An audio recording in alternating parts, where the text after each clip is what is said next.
that you keep us committed and dedicated to our mission and identity to serve the Church and the society as we become living witnesses to the gospel values proclaimed by Jesus.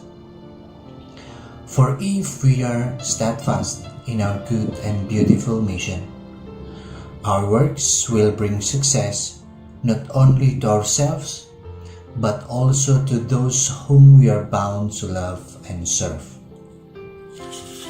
Inspired by St. Louis, our patron saint, who was filled with a noble spirit that stirred him to love you above all things, we may also live believing that we are born for a greater purpose and mission as we dwell in your presence all the days of our life. Grant all these supplications through the intercession of Mother Mary and through Christ our Lord. Amen. In the name of the Father, and of the Son, and of the Holy Spirit. Amen. Mga kababayan, ang pambansang awit ng Pilipinas.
Greetings of peace and hope to all Louisians.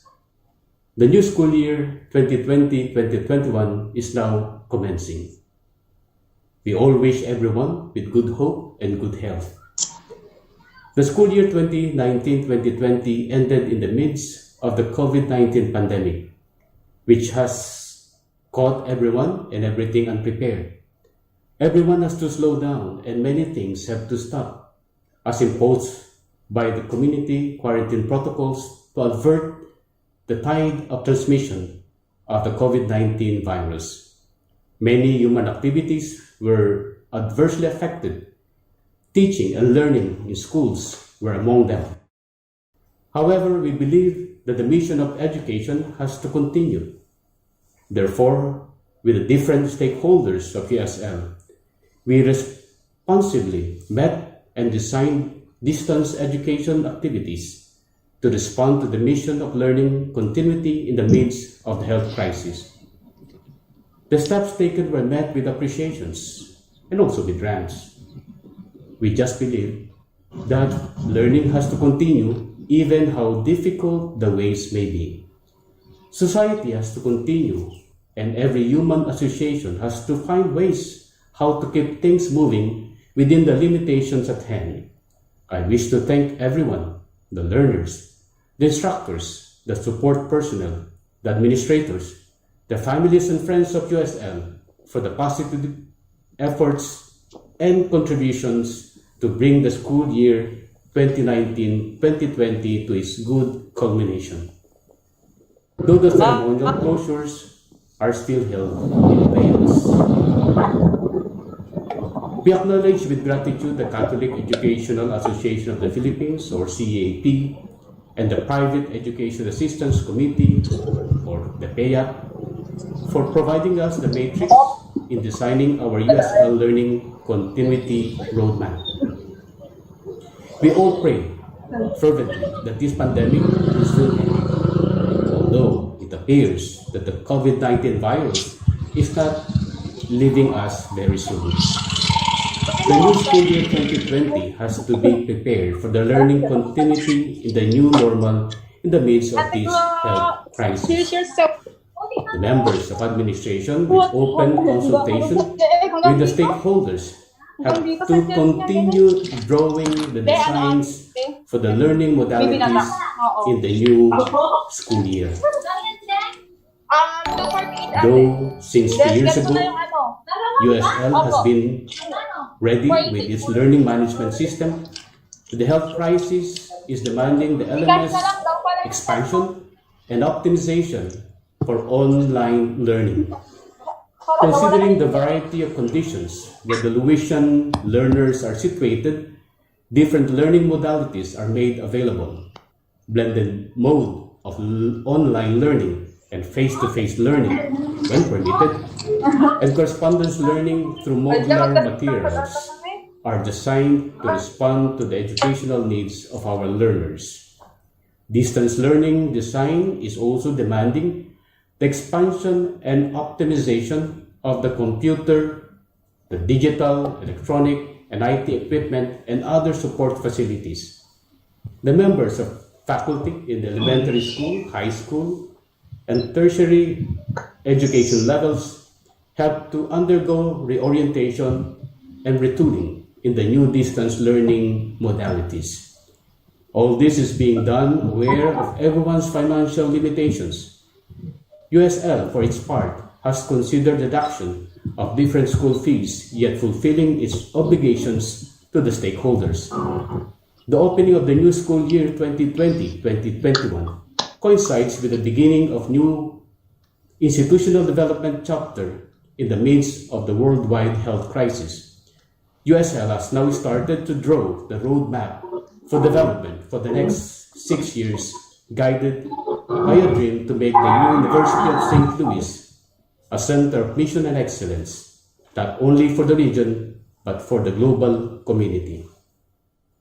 USL is restating its mission to say that inspired by the wisdom of God, USL, as a CISM Catholic academic community, is committed to integral human formation for the building of the church and society. This mission statement truly elaborates USL motto, Wisdom Builds. Thus, in the next years, we are to pursue the vision that University of St. Louis is a center of 21st century education, advancing in Missio et Excellencia through relevant instruction, dynamic research, responsive community engagement, global partnership, sustainable operation, and jubilating faith. We have started our consultation with some of our stakeholders and partners, and we shall continue as we draw in more concrete terms, programs, and projects to realize the USL Vision 2026. This new vision mission statement shall welcome us all as we open the new school year 2020-21 as the opening year of the USL Vision 2026. Facing the many challenges, especially brought about by the COVID-19 pandemic, the University of St. Louis has for its thrust for the school year 2020-2021 to build the USL community online, strongly guided by God's wisdom. Given this situation wherein in-campus learning activities are not yet possible, USL shall take greater commitment to learning continuity through distance learning modalities, particularly in digital online education. We shall continue to increase our online help desks and services to bridge further the physical gaps between our learners and our mentors. Therefore, it is a call upon every Louisian to gather virtually and continue building with our passion for mission and excellence the USL community online. Though nothing will be perfect, but with the inspiration of God's wisdom that builds the church and society, every member can contribute to place the University of St. Louis more firmly in the digital world in offering its quality Catholic education. Placing USL firmly in the digital world is not only a thrust that shall be pursued during the time of this pandemic. This is a commitment that shall continue to build USL as a center of digital education even beyond the years to come.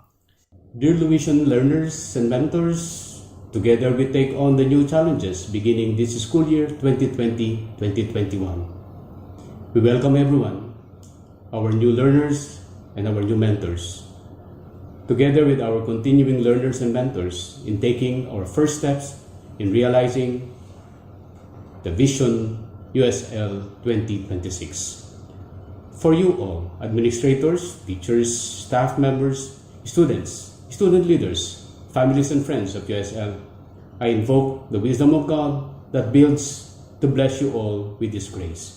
I pray that the protection of the Lord be upon each one of you as we continue His mission this school year.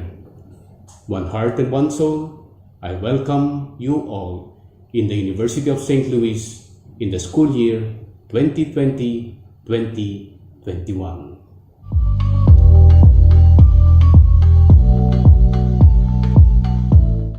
Good day, dear Louisians.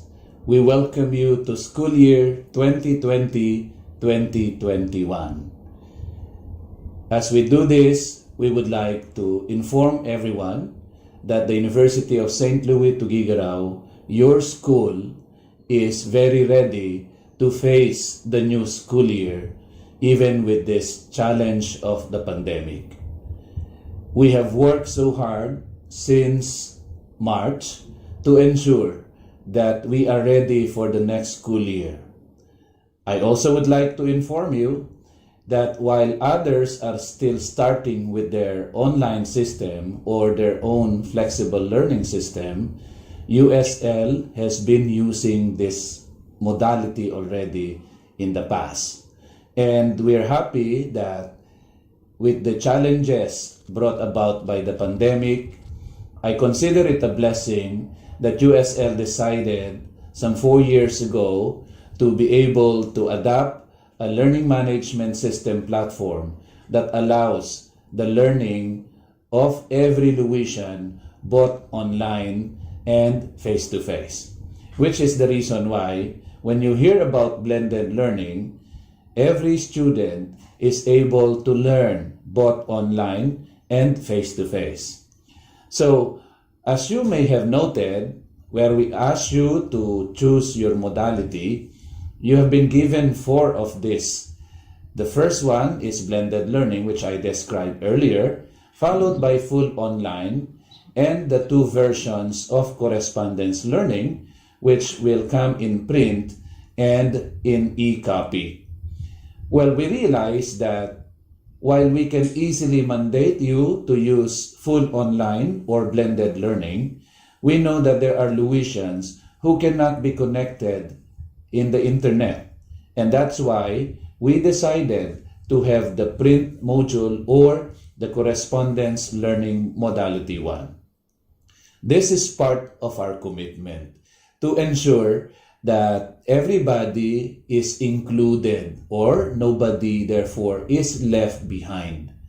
And so, while having done so much in terms of preparing which modalities that USL will offer, hand in hand with that, we had several trainings in the months of June and July for our faculty members. Now, please do note that these faculty members, old and new, and very old, for example, needed to be retrained and needed to be retooled or updated.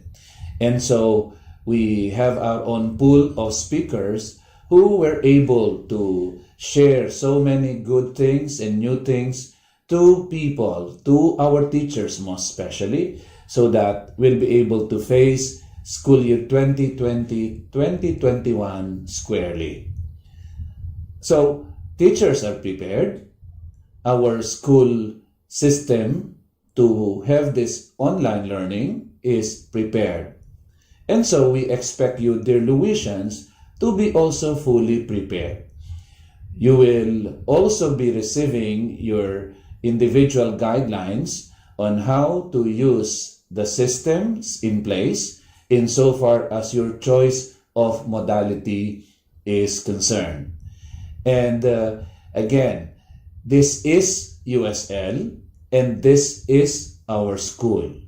And if at all you have some issues or concerns relative to your use of the modality that you have chosen, please do not hesitate to contact the academic deans, the principals, the area coordinators, program chairs, or even the Office of the Vice President for Academics, so that we will address your issues and concerns at our levels and not brought to social media, because again, social media will not only be able to destroy some of relationships and some of systems that are in place, but that it should be able to also let every Louisian know that we are always in dialogue.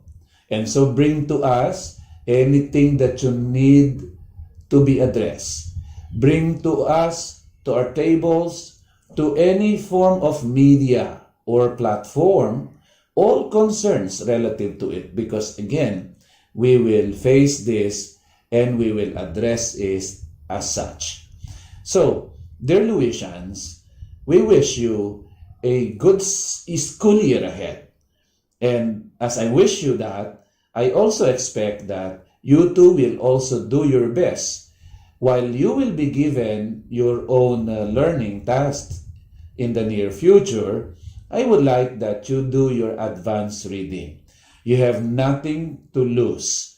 Remember that every Louisian passed the rigorous requirement of entering the university, and therefore we know that we have enrolled talented and smart Louisians, and therefore we expect that you too, other than receiving your modules, will also have to do your advanced research, advanced readings. Let it also be known that even our library, even our guidance centers will really be open also for you online, and also, open physically for as long as you are already of the age required by the government or IATF to go face-to-face to the institution.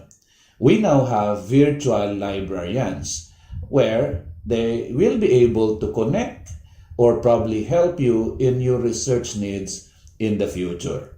We also have put all helplines and all possible connections between you and the university. LMS concerns, for example, we have put the contact details of our two staff, Mr. Sanders Sedano and Mr. Jerome Miguel, because they can only be the persons who can easily answer you very quickly at any given time. While you will have to also take note that there's part of our protocol that you should be asking questions or probably bring to us your issues and concerns between 8 o'clock to 5 o'clock in the afternoon. Please also know that there are also other staff who can also be of help to you. You can privately message them, and if they are able to answer you, we will be glad, because in fact, we have a pending session also with the other staff of the university, so that all the things that we're doing in academics, they will also need to be alerted and they will also do their part. There's going to be a meeting with the non-teaching officials or officers and staff so that they too will also understand that even their roles also have changed. And so I can say that all systems go. We are all ready to face a new normal in the University of St. Louis Tuguegarao.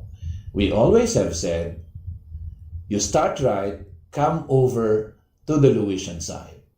We hope that the new Louisians are pupils and students coming from the different levels elementary, junior high school, senior high school, college, and graduate school, that we will officially welcome you in the future, even if for now we can only do a virtual welcoming. Please know that in USL, dear new Louisians, we have a symbolic icon structure in the university, I Love USL. This is a reminder that every Louisian must belong to USL and must love USL wholeheartedly. We will be happy to experience you coming over to USL, and probably for one, as your VP Academics, can have pictures with you later on in our I Love USL icon. And so, on behalf of the Academic Council and all other leaders of the university, again, we welcome you and have a pleasant school year ahead. God bless everyone. See you in the nearest future.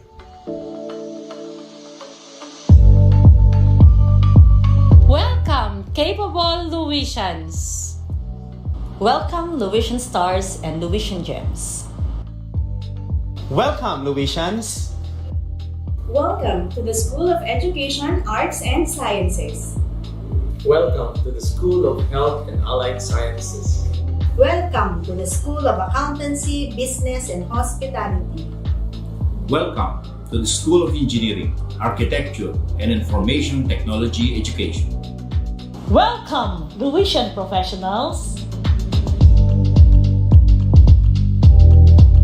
Hello everyone, as we start this school year, may we find inspiration and hope, and still in our hearts, mission and excellence. #Experience USL. Louisians, this is your SAYAS Governor, welcoming everyone, especially those enrolled in our newly offered BS Criminology program, and thank you for choosing the Louisian side.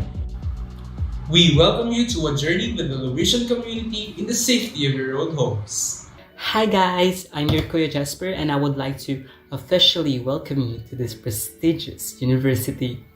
Good luck on your journey, and we'll always be here to help you. Hello there, blue-blooded Louisians! This is your SAYAS Governor, and we welcome you this school year 2020-2021. Hi, how's everyone? This is Wash from the Louisian Courier, the official school publication of the university. Now we're going to face a lot of challenges for this school year, but rest assured that TLC is always ready to be at your service and be your voice. Keep safe. Welcome, Louisian Gems. Welcome, Louisian Stars. Welcome, capable Louisians. Welcome, capable Louisians.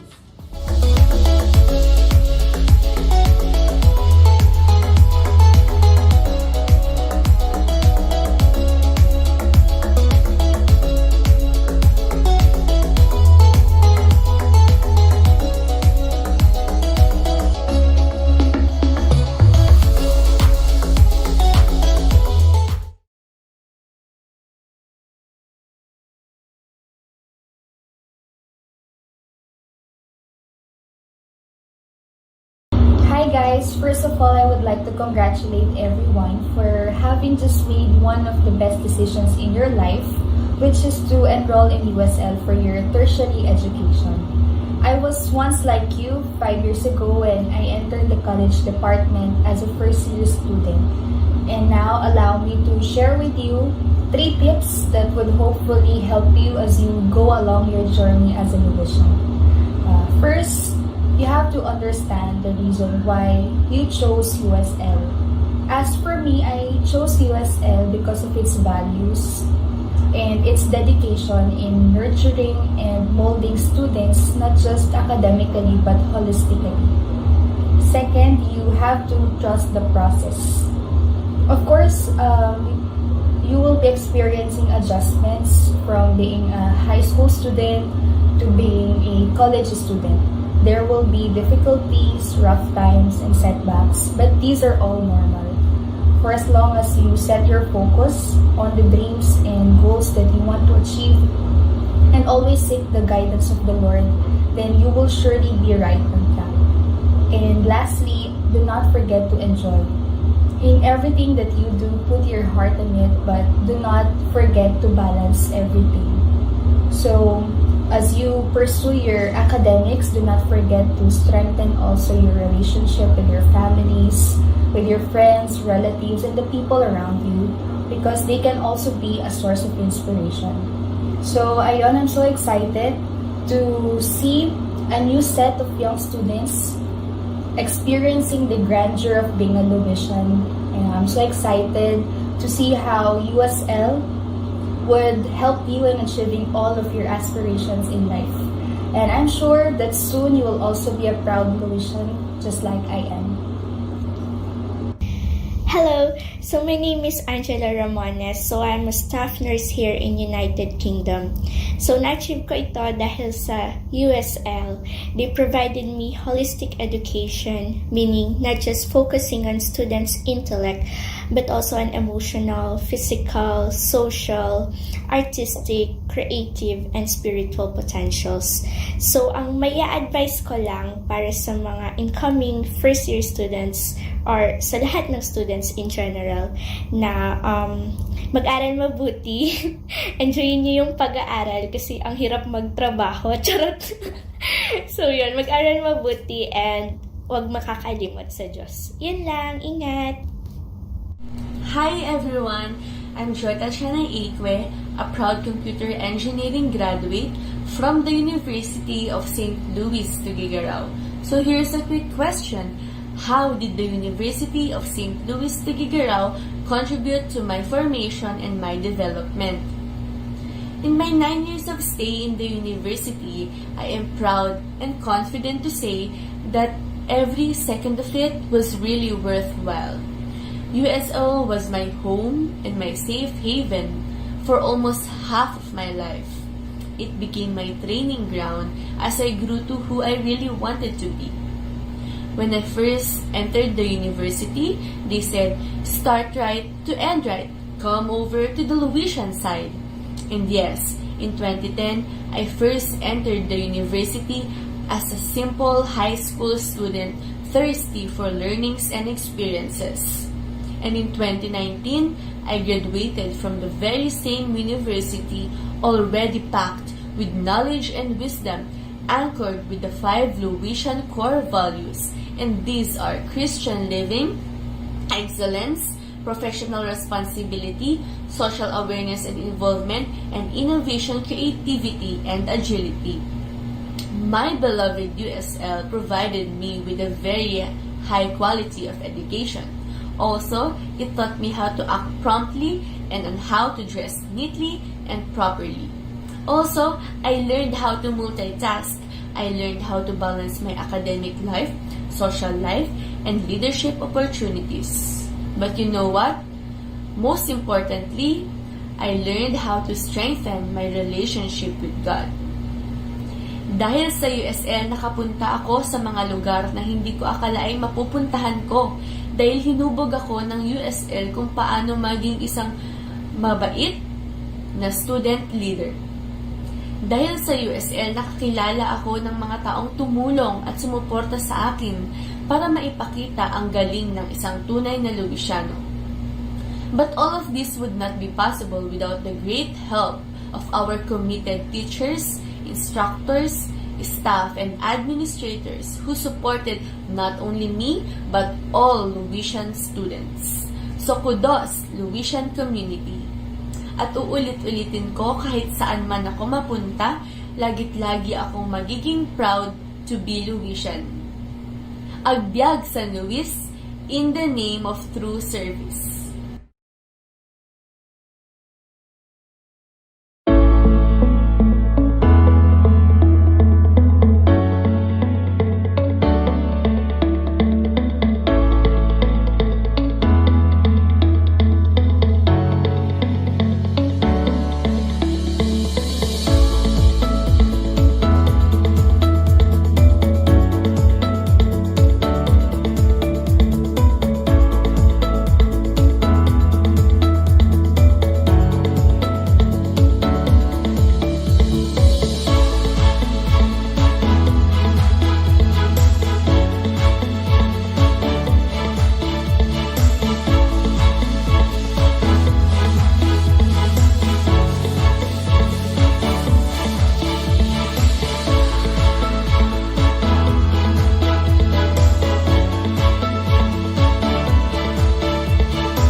Yes, sir.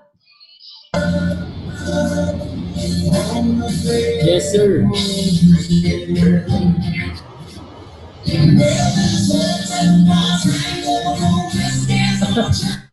Ka dyan, Carlo, yata.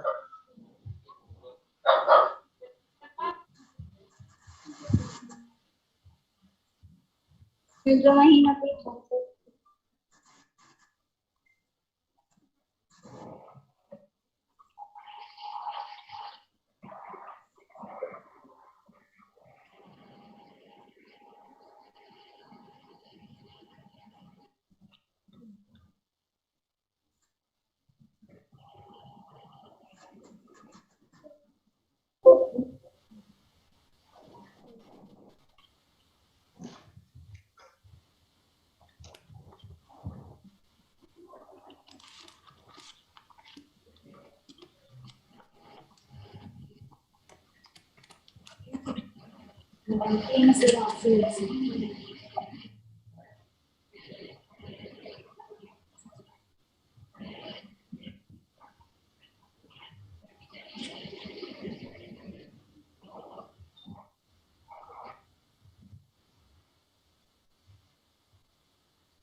Sir, wala daw pong sound sa YouTube.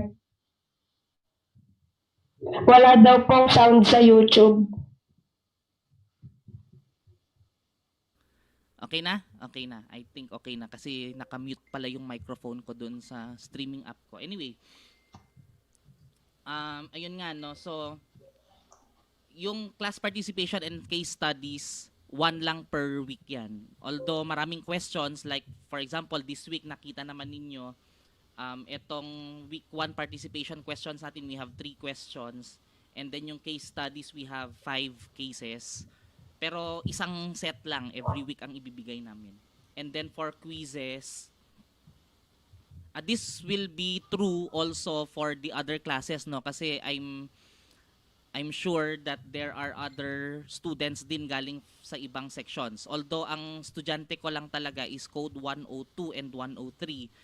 I guess I open this for everyone.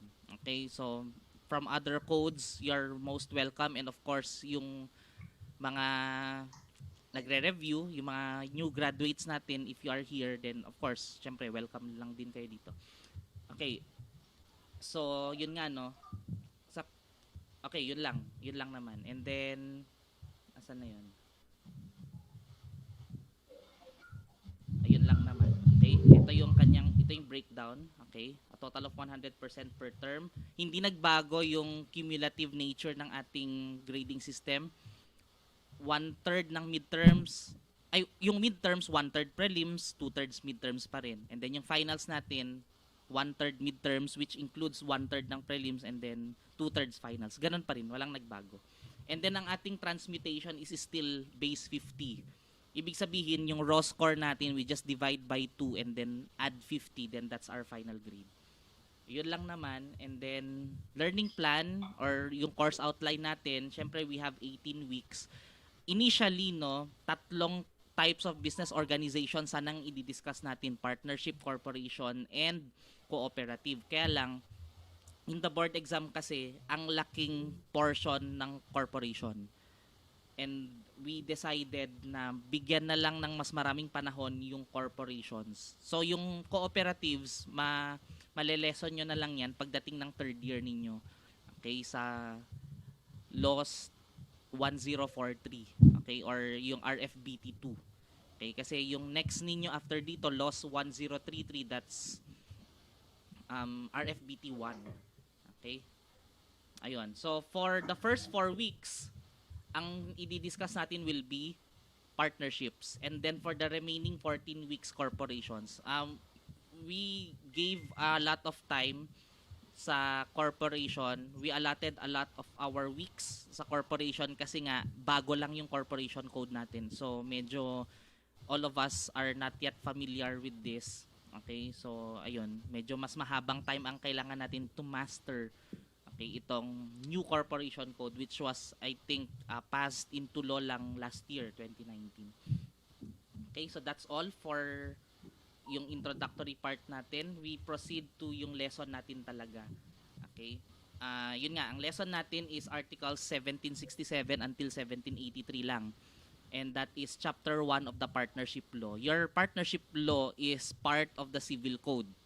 Okay, so yung unang law ninyo, which is Obligations and Contracts, which began sa Article 1156. I hope you still remember what Article 1156 is. Okay, an obligation is a juridical necessity to give, to do, or not to do. Okay, anyway, yung Obligations and Contracts ninyo, which you have learned last semester, is also part of the Civil Code. Okay, etong partnership law is also part of the Civil Code. Specifically Articles 1767 to 1867. 1767 to 1783 is yung first part lang, which is our lesson for this week. Okay? So, nabasa nyo, I hope, yung content natin dito. Pero this is very summarized. Kaya we will be going deeper dito. Yun ang aim natin tonight para mas maintindihan natin. Okay? So, as you have read doon sa introduction, okay, kung alam ninyo kung paano mag-solve ng partnership problems during your basic accounting or your FAR, wala kayong magiging problema dito kasi the rules that we are using in solving partnership problems sa practical accounting 2 or sa FAR natin or sa sa basic accounting ninyo is just derived from the from the partnership law. Okay? So kung alam ninyo kung paano mag-solve, paano ba i-account yung formation, yung operations, yung dissolution, pati liquidation, then you already have a good idea. Parang maganda na yung background ninyo, maganda na yung foundation ninyo dito sa partnership law. Yun nga lang kasi, problems na binibigay sa accounting relating to partnerships are parang kung mapapansin niyo puro capitalist partners lang. Okay, the other types of partners are not considered. Wala namang sinasabi sa FAR or sa AFAR or sa P2 na limited yung partner or industrialist siya or parang usually capitalist lang siya. Kasi ang concentration lang naman natin is how to account. Okay, pero dito kasi we are looking at all aspects of a partnership's life. Okay? Nakalagay din dito sa introduction na you will parang what we're trying to do here dito sa partnership law is to try to make it in multidisciplinary or interdisciplinary. So i-relate natin where applicable yung FAR, yung natutunan ninyo sa P2, sa basic accounting ninyo for those who are second year. Okay? And then, syempre, you also have your taxation course, your income taxation course ngayong SEM din. So later on, you will discover that partnership or that taxation for partnerships, yan ang pinakamadali sa tax. Okay? And ayun, we will also try to connect it doon sa lesson nyo na yun. Okay? So yun nga, aim natin dito is to make it interdisciplinary. Now, let's proceed. Siguro ang takbo na lang ng ating discussion this evening will be by article. Okay? I prepared here a codal copy, yung mismong civil code, yung excerpt or yung part ng civil code which contains the partnership law, and we will go over that, okay, per article. We start with Article 1767, which contains the definition of a partnership. Maswerte kayo guys that we are not having the face-to-face class ngayon. Kasi dati kasi akong instructor ng AFAR, and under AFAR is partnership. And I always make it a point na ma-memorize nila itong definition na ito. Medyo pinapatayo ko naman sila isa-isa, my former students, and let them recite kung ano ba ang definition ng partnership. And ano naman, maganda naman yung kinalabasan kasi they were able to know this by heart. Bakit ko nga ba pinamemorize ito? Because from here, we can already derive some of the characteristics of partnership. Okay?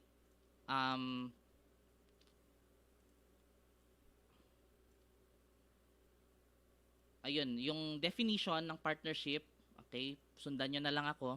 By the contract of partnership, two or more persons bind themselves to contribute money, property, or industry to a common fund with the intention of dividing the profits among themselves. Okay. From that definition alone, okay, makikita na natin, makaka-derive na tayo ng characteristics ng partnership. Number one, first characteristic is that it is consensual. Saan natin dito makikita na consensual siya? Ito, by the contract of partnership. Okay? So, not only is partnership a business organization, kasi you have learned in your business, in your basic accounting, na meron tayong sole proprietorship, meron tayong partnership, meron tayong corporation, meron tayong cooperative. So, yun yung types of business organizations na alam natin at this point. Now, hindi lang pala siya business organization, it is also a contract. Tapos na ninyo ang obligations and contracts ninyo ha. Kaya alam ninyo kung anong contract. Okay? Contract is meeting of minds. Okay? So parang may agreement ng dalawang tao. Contract maybe sa unang nung una ninyong narinig siguro ang contract, naiisip ninyo it's written. It's actually not just written. Okay? Meron tayong mga oral contracts. Okay, basta may nagkaroon ng agreement, yun na, meron ng contract. So, ganun din ang partnership. It is consensual. Just by mere consent, okay, nagkakaroon na tayo ng partnership. Okay, partnerships are perfected by mere consent. Okay?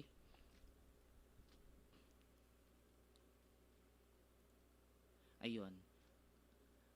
What else? Second is, ano pa ba yung makikita natin? Two or more persons bind themselves. Okay? Makikita natin dito yung mutual agency na sinasabi. Okay? When we say mutual agency, we bind, any partner, okay, can bind the partnership. Okay? So, kung kunwari, syempre, ang isang partnership when it deals, okay, hindi naman necessary na lahat ng partners kailangan makipag-deal. Okay, even just one person pwede na 'yon. Okay, and each of the partners can bind the partnership with his actions. Parang kunwari bumili ang partnership gustong bumili ng furnitures. Okay, kahit isa lang yung makikipag-deal doon sa furniture shop, the entire partnership is also bound. Okay? So, yun nga, they bind themselves to contribute money, property, or industry to a common fund. Okay? And then, with the intention of dividing the profits among themselves. This first paragraph here talks about ordinary business partnerships. Okay? And then, itong second paragraph, 2 or more persons may also form a partnership for the exercise of a profession. Yan ang tinatawag natin na general professional partnership. Anong difference ng dalawa? Ordinary business partnerships are built primarily for profit. Kasi nakalagay dito, with the intention of dividing the profits. Ibig sabihin, ang first and foremost intention nila is to generate profits na paghahatian nilang lahat na magpa-partners. Okay? Sa pangalawang type naman dito, yung general professional partnership, the first order of business is to exercise their profession.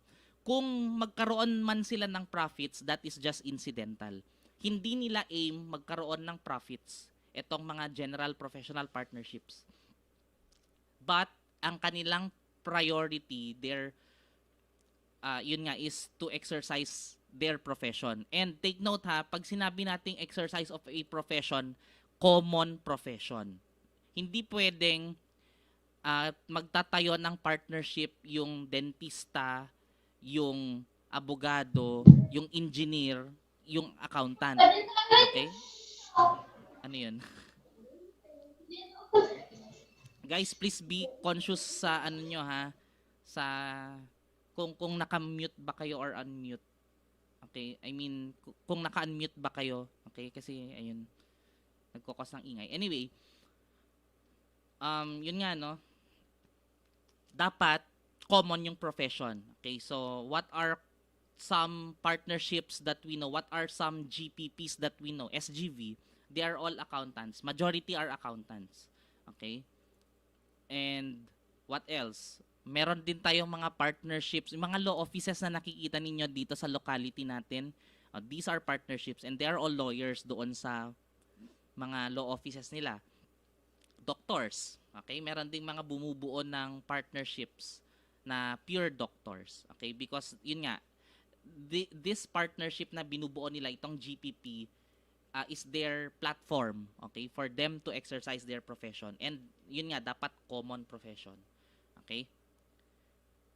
So, yun na, no? That's Article 1767. Ang kailangan lang ninyong tandaan dito sa Article 1767, it's composed of 2 paragraphs. The first paragraph describes ordinary business partnerships. The second paragraph talks about general professional partnerships. Okay? And then, yun na yung partnership, isa pala siyang contract. Okay? And then, they bind themselves to contribute money, property, or industry to a common fund. Okay, and then may intentions na i-divide yung profits among themselves because first and foremost, yun ang intention talaga nila, mag-generate ng profit na paghahatian nilang lahat. Okay, now, proceed tayo sa characteristics muna, no? Nasabi na natin kanina yung consensual. Anong ibig sabihin ng consensual? When we say that partnerships are consensual, it means that it is perfected by a mere consent.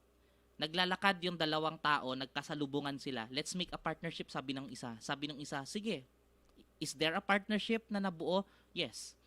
Okay, kasi just by mere consent, meron ng partnership. Okay? Next, principal. Okay? The second characteristic of a contract of partnership is principal. Tignan natin, I think nilagay din namin siya dito sa ayun, ito. Ayun. Principal. Okay? When we say that it is that partnerships are principal, I mean they are principal contracts. Okay? Ibig sabihin they do not depend on others. Okay? Para magkaroon ng existence. Okay? Or ng validity. Okay? Just by itself, a partnership can stand alone. Okay? Actually, yung mga ibang contracts na i-enter ng partnership, yun yung they cannot stand, okay, on its own. Kasi kailangan muna magkaroon ng partnership before mangyari yung mga contracts na yon. Okay? Pero ang partnership, when we talk about partnership, principal siya. Okay? Ibig sabihin, yan muna ang gagawin mo, gagawa ka muna ng partnership, okay? I mean, it does not depend. Preparatory pala yung sinasabi ko. Okay? Talon na tayo dun sa preparatory. When we say preparatory contracts, yun nga, it is used as a means of entering into another contract. Ibig sabihin, after natin mabuo yung partnership, saka tayo mag-enter into other contracts, like for example, contract of loan. Okay? And then uutang tayo, okay? Siguro pandagdag capital or contract of sale. Okay? Pag sinabi mong yun nga, bibili tayo or magbebenta tayo, okay? So, before we can do all of those things, kailangan muna natin mag-create ng isang partnership. Okay? So, yun nga, preparatory din siya. Next, it is bilateral. Actually, hindi lang bilateral kasi pag sinabi mong bilateral, dalawa lang yan. Okay? Example of bilateral, yung contract of sale, for example, there is a buyer, there is a seller. Okay? So, bilateral, ibig sabihin, meron silang, magpapalitan sila. The buyer is to give money, the seller is to give the goods. Okay? So, meron silang obligations and rights to each other.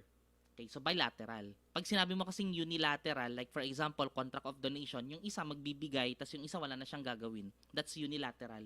Pero partnerships are bilateral and also multilateral. Kasi, hindi lang naman iisa yung partner mo. There could be so many partners, no? Question pala, no? Let's go back to Article 1767. Article 1767, sabi niya, 2 or more persons. Okay? Meron bang limit ang partnership? Okay? Do we have a maximum number of persons who can form a partnership? The answer is wala. Okay? Kahit 100 pa kayo na partners, kahit 1,000,000 kayong partners, okay lang. Okay? Walang sineset na maximum ang isang partnership. Or yung partnership law, walang sineset na maximum number of partners. Pag sa corporation kasi, if you are going to start a corporation, may maximum number yan hanggang 15 lang. Okay? Pag 16 ang incorporators, hindi pwede. Hanggang 15 lang as provided by our corporation code. Pero dito, 2 or more persons. Okay? Pwede ba isa? Siyempre hindi. Kasi sabi niya 2 or more. Ibig sabihin mag-start ka sa 2, pataas. O yun lang. Okay? Can one person form a partnership? Hindi pwede. Okay? Kasi nga, dapat dalawa at least. Okay? Pwede ba ang 99? Pwede. Pwede ba ang 764? Pwede. Okay? So, ayun. Multilateral nga. Okay? Kasi nga, you are dealing with so many partners. Okay? Pero pwede lang din naman na bilateral kung isa lang yung kapartner mo. Okay?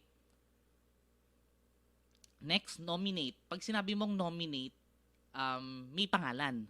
Okay? When we say nominate contracts, these are contracts that have a name. Okay? Meron bang mga contracts na in-nominate? Yes, meron. And they fall under 4 categories na natutunan ninyo yan, I hope, noong contracts ninyo. Meron tayong do ut des. Okay? Do ut fascias, fascio ut des, fascio ut fascias. 4 yung major na classifications ng in-nominate contracts. Pag sinabi mong in-nominate kasi walang pangalan, pero hindi pangalan yung do ut des, okay? Hindi rin pangalan yung do ut fascias, okay? They are just descriptions, okay, of what type of contract ba yung mga yon. Okay? Do ut des, I give that you may give. Okay? Pag sinabi mo fascio ut des, I do that you may give. Okay?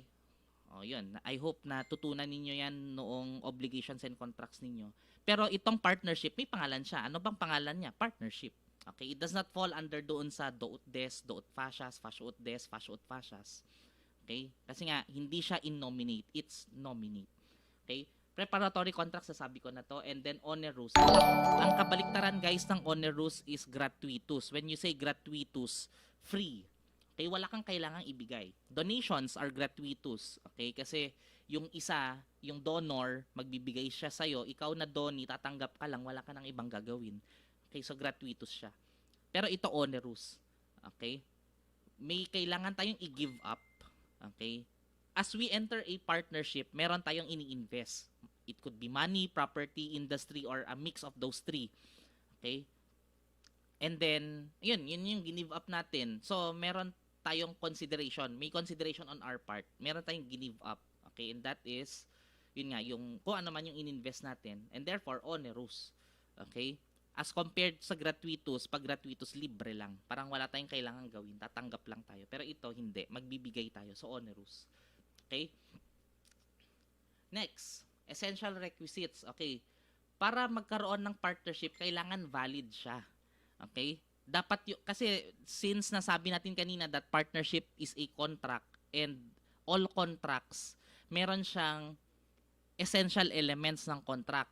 Okay? Although meron pang ibang elements, pero ang sinasabi lang ng batas, ng civil code, lalo na dun sa contracts na natutunan ninyo nung second sem, kailangan, for a contract to be valid, kailangan may consent, object, may cause. Okay? Yung essential elements. Minsan form, kung formal contracts yan. Okay? Pero kung generally naman, hindi tinitignan yung form. Okay? Yung tatlo lang talaga, consent, object, and cause. Okay? So, dapat present yun. Tatlong yun. Okay? Kasi in all types of contracts, meron dapat yung tatlong yan kasi essential.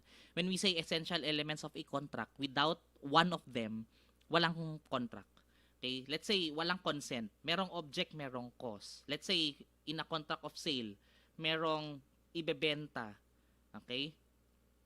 Pero, wala namang consent, ayaw naman bilhin nung pinagbebentahan mo, di walang contract of sale. Okay? Kasi nawawala yung consent, which is one of the essential elements. So, ganun din sa partnership. For example, meron yung dalawang essential elements, wala yung consent, edi wala tayong partnership. Okay? Or merong consent, wala namang object, wala pa ring valid na partnership. Okay? So, for a partnership to be existing, kailangan valid yung contract niya. Pangalawa, there must be a mutual contribution of money, property, or industry to a common fund. Okay? Isa-isayin natin, no? Sa monetary contribution, there is no limit. Wala namang ini-impose na limit ang partnership law. Kung magkano ba yung co-contribute. Nasa usapan yan ng mga partners. Okay?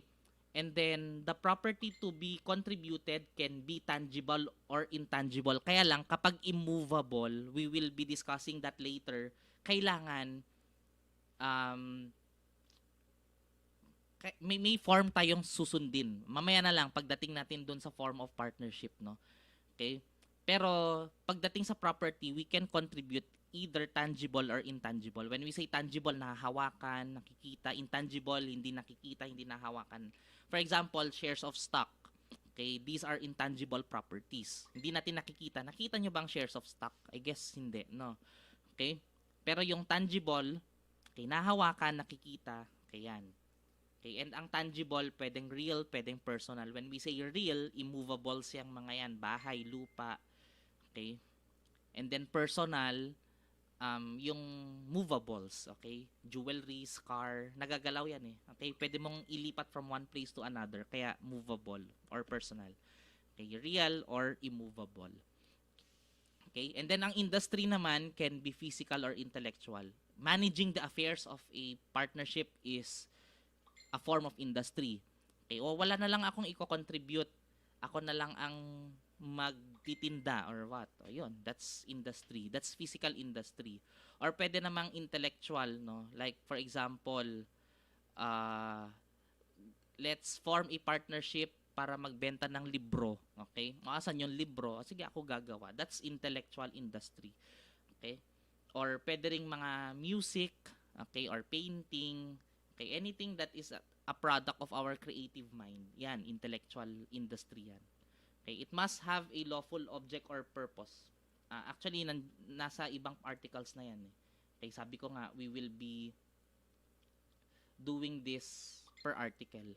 Okay, anyway, Article 1768, okay, the partnership has a juridical personality separate and distinct from each of the partners, even in case of failure to comply with the requirements of Article 1772, first paragraph. Okay, ang focus lang, ang gusto lang sabihin nitong Article 1768, that the partnership has a juridical personality na iba doon sa personality ng mga partners. Okay, so if for example, merong si A, si B, tsaka si C, Okay, these are three different people. They form partnerships. How many persons are there? O di apat. Kasi nga, yung partnership is also or the partnership also has a separate juridical personality. Ibig sabihin, sa mata ng batas, it is a person. Okay, anong ibig sabihin nun? Or ano ba ang consequences ng pagkakaroon ng juridical personality? Number one, okay, it can enter into contracts. Okay? So, kanina na pag-usapan natin that partnership is a preparatory contract, meaning pwede siyang mag-enter into contracts, pwede siyang bumili, pwede siyang magbenta, pwede siyang umutang, pwede siyang magpautang, and others. Okay? It can enter into contracts. Okay? Bakit nga ba siya pwedeng mag-enter into a contract? Kasi nga may sarili siyang pagkatao. Okay? So, yun. Tinali lang natin, we just tied it back to preparatory contracts. Okay? So, pag meron na tayong partnership, ayun na, pwede na tayong mag-enter into a contracts. Okay? So, preparatory contract ang partnership. Okay? You need to form a partnership para magkaroon kayo ng another person na siyang gagamitin ninyo to enter into contracts. Kasi, bakit siya pwede mag-enter into a contract? Kasi nga, may separate juridical personality siya. Okay? That is, yun nga, distinct from the other partners. Okay? So, kung A, B, and C, tas yung partnership, o di apat na tao yun. Okay? Next. Partnerships can also acquire and possess property. Okay? Pwede siyang bumili, okay? Pwede siyang mag-possess ng property. Pwede mong ipangalan ang properties, okay, sa partnership. Okay? Partnerships can acquire property and possess it in their name. Okay? Dun sa pangalan ng partnership. Okay? Hindi sa pangalan ng mga partners. Okay? A partnership can also incur obligations. Okay? Ang partnership pwede ring magkaso, pwede rin siyang kasuhan. Okay? And then, ayun. So, yun ang consequences ng pagkakaroon ng juridical personality. What people can do under the law, okay, a partnership can also do. Okay? Pero syempre, kaya nga sinabi ko under the law, okay? Pwede bang kumain yung partnership? Hindi. Kasi ang tao pwedeng kumain, di ba? Pero ang partnership pwede bang kumain? No. Okay? Kasi nga, kaya nilagyan ko ng qualification eh. What people can do under the law, partnerships can also do. Okay? Ang partnership hindi kayang magmahal. Pero ang tao, yung totoong tao, pwede, kaya. Okay? Pero yung partnership hindi. Okay? So, next, Article 1769. This is a very long article. Pero, ang gusto lang sabihin nitong Article 1769, meron bang partnership or wala? Okay, it looks into certain situations and then it tells us kung meron bang partnership or wala. Okay? So, ito yung rules. Yung number 1 to 3, tinitingnan kung meron bang partnership or wala.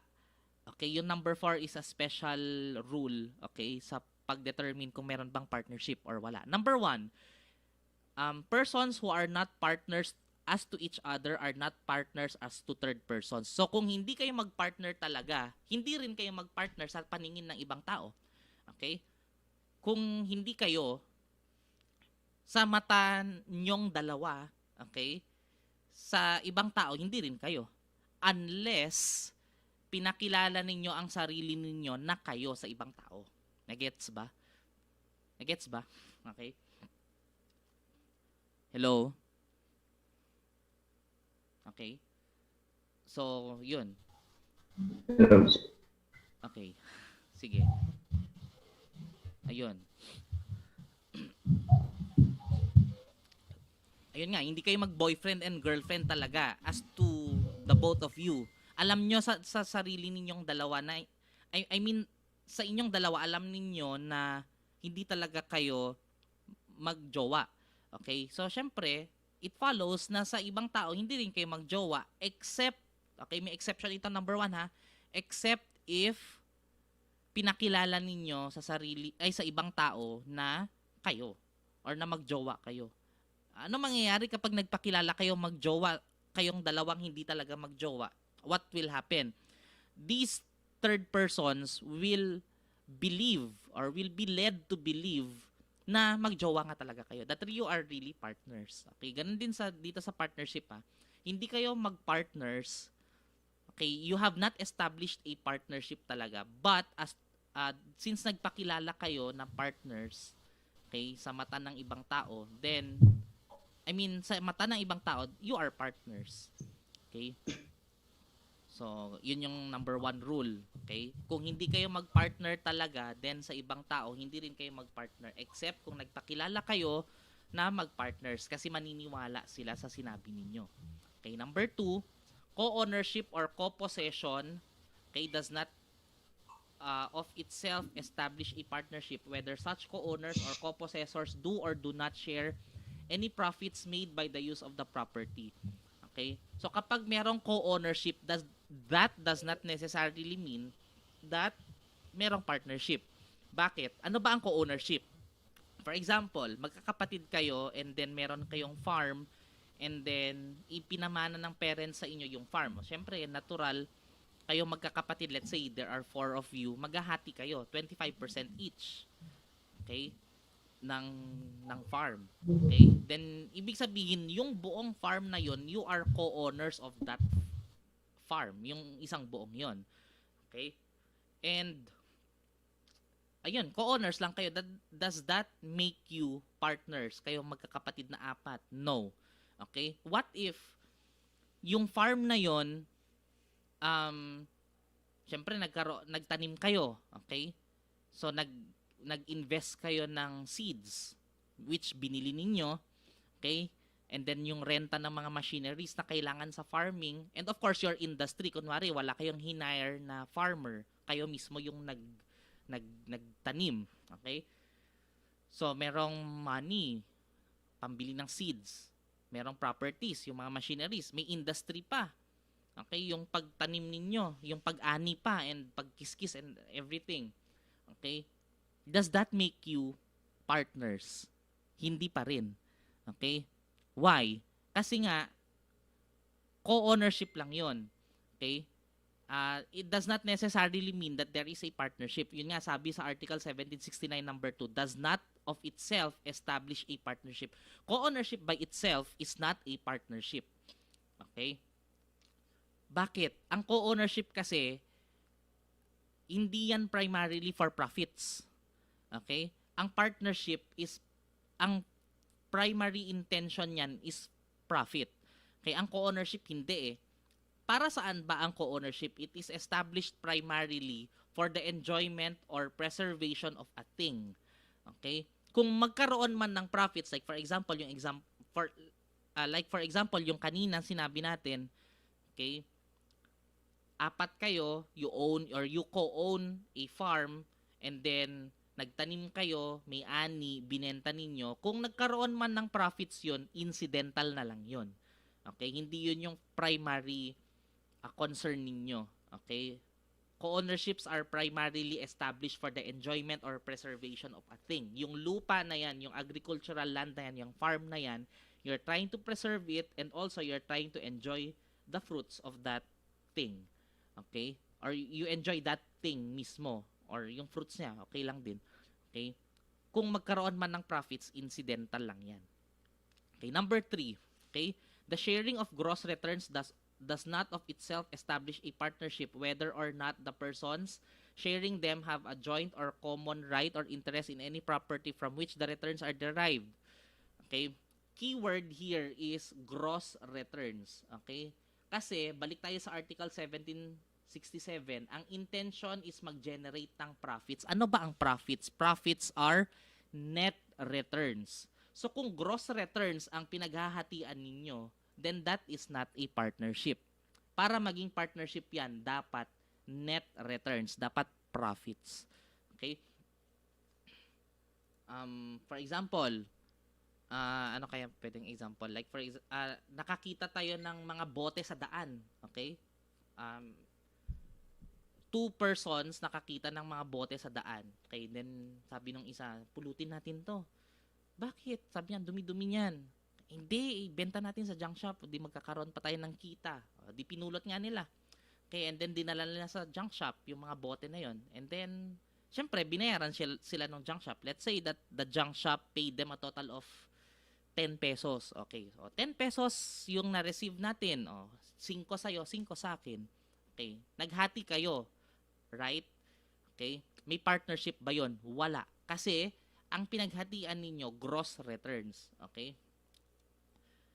What if, for example, nakaisip tayo na magbenta ng mga damit? Okay, yun yung uso ngayon, di ba?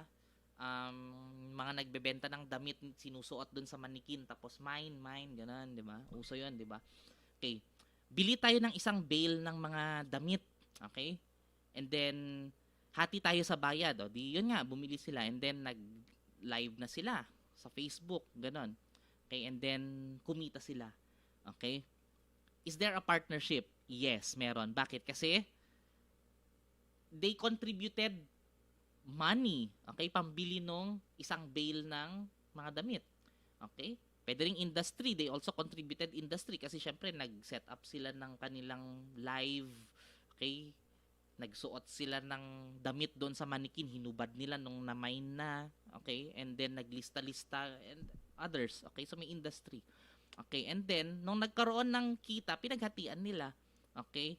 Net returns 'yon. May kita sila, ay meron silang revenue, okay, yung total sales nila minus yung pinuhunan nila. Okay, yung example kanina wala silang pinuhunan doon, namulot lang sila. Okay? So, yun yung difference ha. I hope that's clear. Okay, pag gross returns, it does not establish a partnership. Pag net returns, partnership yon. Kasi nga, yun ang primary intention ng isang partnership na mag-generate ng profits at paghatian nila. Okay? Yung number 4 naman, okay, in the following cases, pag hinatian ka ng profits, kasi sabi natin yung number 3, gross returns, no?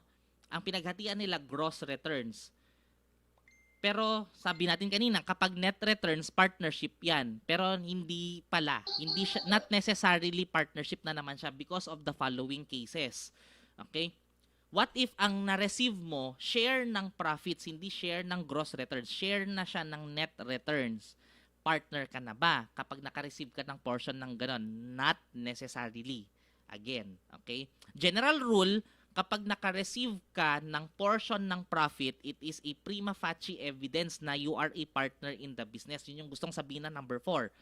Kapag hinatian ka ng profits ng isang partnership, nakatanggap ka ng portion ng profits ng partnership, okay, that is a prima facie evidence na partner ka ng business. Yun nga lang, except in the following cases. Letter A, as debt by installments or otherwise. May creditor. Okay, sabi nung creditor, o sige, bayaran mo na lang ako ng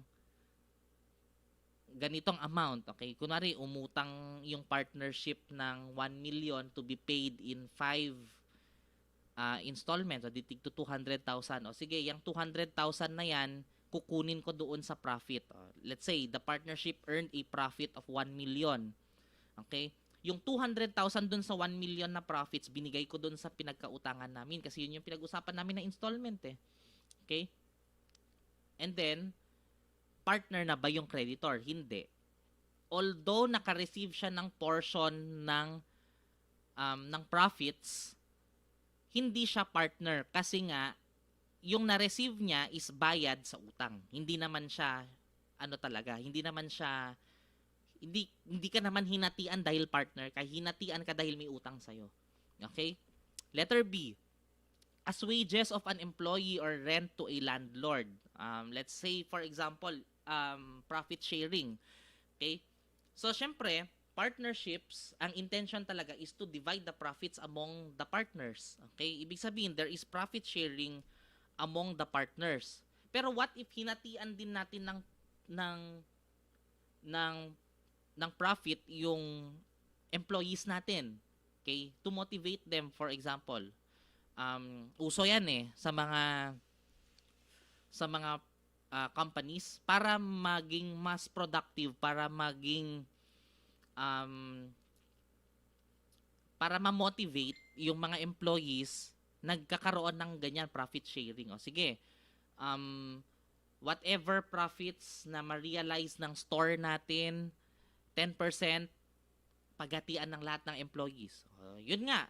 And then nagkaroon at the end of the year nagkaroon ng profits. Let's say 1 million o di yung 100,000 paghatian ng mga employees. Okay? So syempre, as a result, sumipag yung mga employees. Okay, kailangan taasan natin yung productivity natin. Kailangan mas marami tayong ma-produce. Kailangan wag tayong magsayang ng kuryente. Okay, wag tayong magsayang ng materyales and others. Okay, para tumaas nga yung income. Kasi may portion sila dun eh. Okay, so that's why sumipag sila. So pag ganon, hinatian natin, binigyan natin ng 10% yung mga empleyados, are the employees considered partners na kasi nakihati sila doon sa profits ng partnership? Hindi. Because yung binigay mong 10% sa mga employees, that is payment for wages. Okay? O, pwede ring rent. Diba? Uso yung mga, let's say, sa mga stalls, sa mga malls, no? I think yung part of their deal is magbigay ng portion ng kanilang profit. Okay? So, for example, nag-rent ako ng stall doon sa SM. Okay? Nagtinda ako ng, ano bang magandang itinda? Juice? Isaw, ganun. Tapos, nag-iihaw talaga ako doon sa loob. Okay? Let's say that the stall is located doon sa gitna. Yung mga maliliit na stalls. Okay? Tapos, nag-iihaw talaga ako sa kumakalat sa buong SM. Okay? Let's say, na yon. Okay? Ang renta ko daw is, let's say, 50% of my earnings. Okay? So, kapag nagkaroon ako ng kita, hahatian ko yung landlord, okay, ng 50%. Does that mean that the landlord is now my partner? Hindi. Kasi, ang na-receive niya, although it's part of the profit, although galing sa profits, bayad yon sa rent. Hindi ko naman siya hinatian dahil partner ko siya. Hindi. Okay? So, ganun na lang din yung iba. C, D, and E, ganun din yun. Okay? Hinatian ka binigyan ka ng portion ng profit. Does that mean that you are already a partner? Hindi. Okay? If yung na-receive mo ay bayad sa mga yan, A, B, C, D, and E. Okay? I hope that's clear. Okay? So, I hope makakapag-identify na kayo ng mga situations tapos sasabihin niyo kung may partnership ba or wala. Okay? Because of this Article 1769. Okay? Now, let's proceed to Article 1770. Okay? Article 1770, a partnership must have a lawful object or purpose and must be established for the common benefit or interest of the partners. Okay? Ayan, may kasunod na paragraph. Sinasabi nung second paragraph, anong mangyayari kapag unlawful?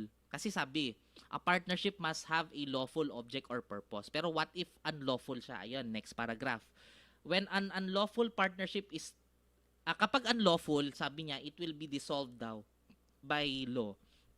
Okay? At kapag yung partnership nawalan na siya ng juridical personality niya kasi nga dinisolve na siya ng law, okay? The profits shall be confiscated in favor of the state. Ibig sabihin, mapupunta sa gobyerno yung profits. Okay? Ayun lang naman. Okay? Kasi ayun, just to protect, no? Kasi kapag pinayagan ng batas na mag-operate ang mga partnership na may unlawful purpose, syempre, parang binibigyan na rin natin ng permission lahat ng tao, okay, na gumawa ng mga unlawful na bagay. Okay? So, syempre, if everyone is prohibited by law from doing unlawful things, hindi lusot ang partnership dyan. Kasi nga, mayroon siyang may sarili siyang personality, and dahil person din siya sa mata ng batas, then ayun, damay din siya dito. Dapat hindi siya ini-establish for an unlawful purpose. Okay? Kapag unlawful, i-confiscate ng gobyerno yung mga profits. Okay? And of course, pati na rin yung mga yung capital na din. Okay? Like for example, prohibited drugs. If prohibited drugs yung purpose kung bakit kayo nag-establish ng partnership, hindi lang yung profits ang i-confiscate. Siyempre, yung buong laboratory nyo, i-confiscate din para hindi na makapagpagawa, di ba? Okay? Para hindi na makapag-manufacture ng prohibited drugs. Okay? 1771. Okay? A partnership may be constituted in any form except where immovable property or real rights are contributed thereto, in which case a public instrument shall be necessary. Yan na yung sinasabi ko kanina. Okay? You can contribute money which is unlimited in amount. You can contribute properties, whether tangible or intangible. And yung mga tangible, it could be real, it could be personal. Kaya lang, kapag ang dinonate mo, okay, or kapag ang kinontribute mo doon sa partnership is an immovable property, okay, dapat may public instrument. Okay? Because the general rule is that a partnership may be constituted in any form. It could be orally, it could be in a private instrument, or pwede ring in a public instrument. Kaya lang, sinasabi ng batas, sinasabi ng Article 1771 that in case kapag merong immovables involved doon sa mga contribution, among the contributions, merong immovable. Like for example, isang partner, kinontribute niya yung lupa niya, okay? The partnership must be in a public instrument. Okay? The contract of partnership must be in the form of a public instrument. Dapat nakasulat siya in a public instrument. Okay? Ayun. Although, kung wala namang immovable na involved, then it can be constituted in any form. Oral, written. Pag written, pwedeng private instrument or public instrument. Okay? What will happen? Okay? Ano ang mangyayari kapag hindi or what is the consequence? Okay? What is the effect if yung partnership na may immovable properties na kinontribute hindi naka-public instrument? Okay? Anong effect niya? Then the partnership will be void. Okay? As stated by Article 1773. Ito. Okay? The contract of partnership is void whenever immovable property is contributed thereto, if an inventory is not made. Okay? Ayun pala. Kapag walang inventory, okay, when we say inventory, the list, okay, of all the immovables that were contributed. Okay?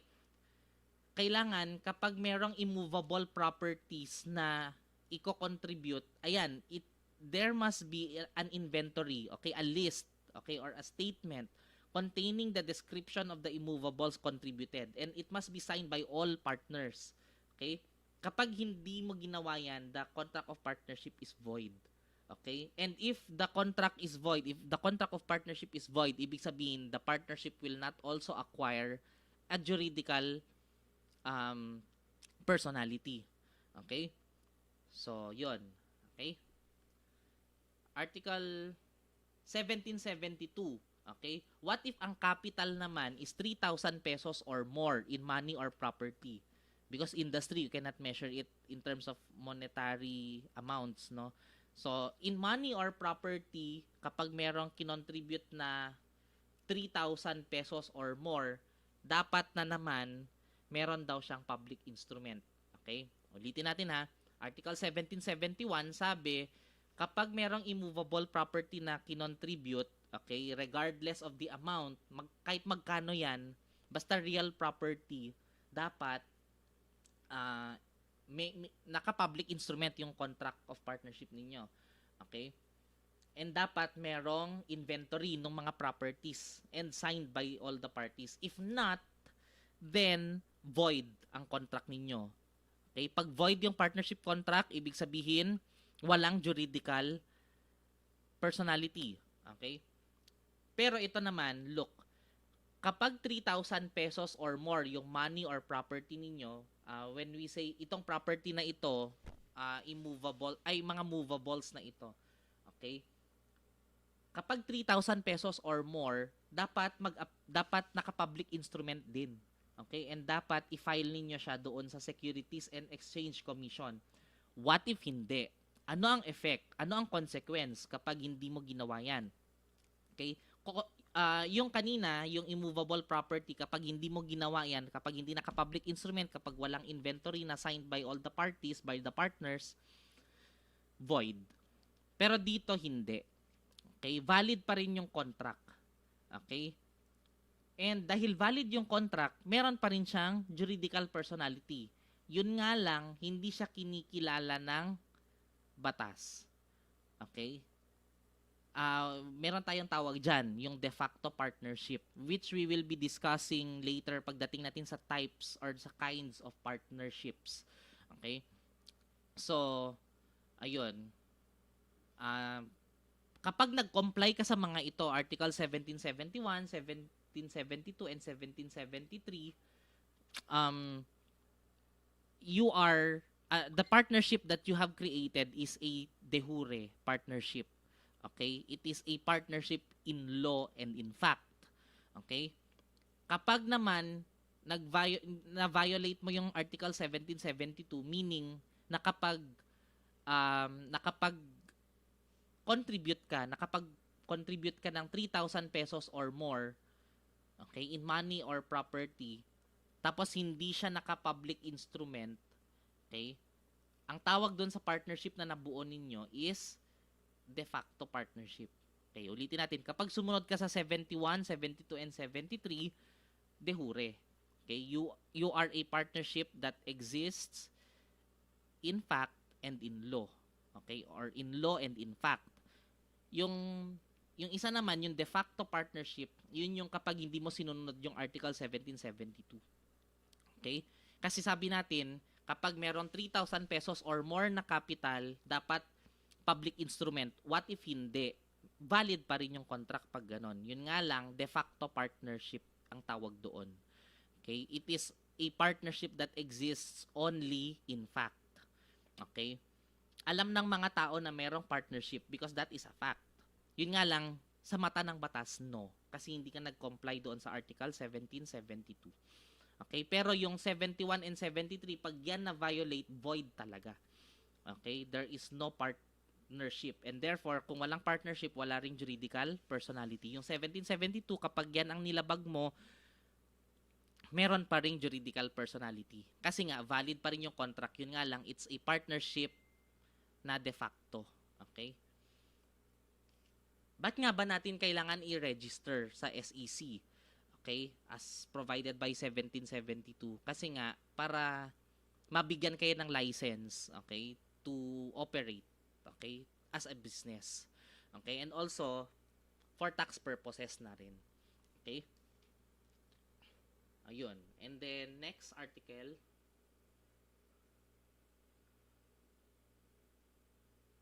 Okay. So, dito na tayo sa types of partnership.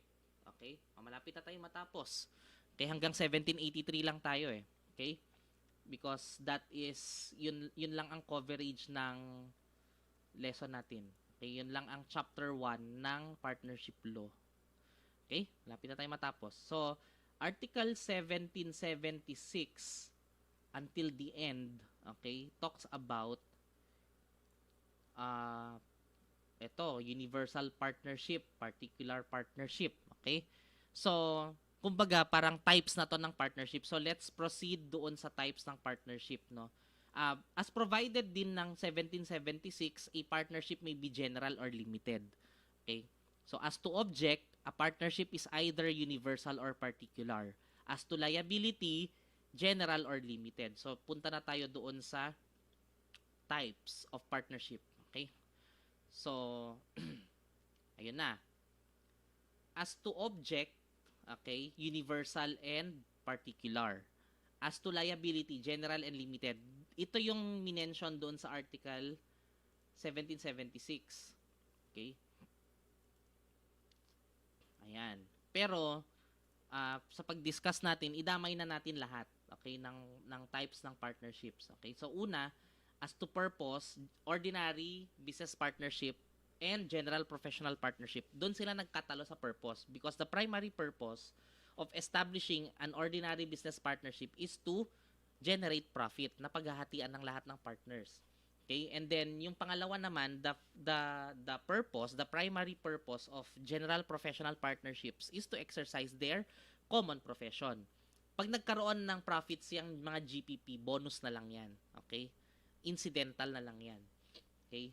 Letter B.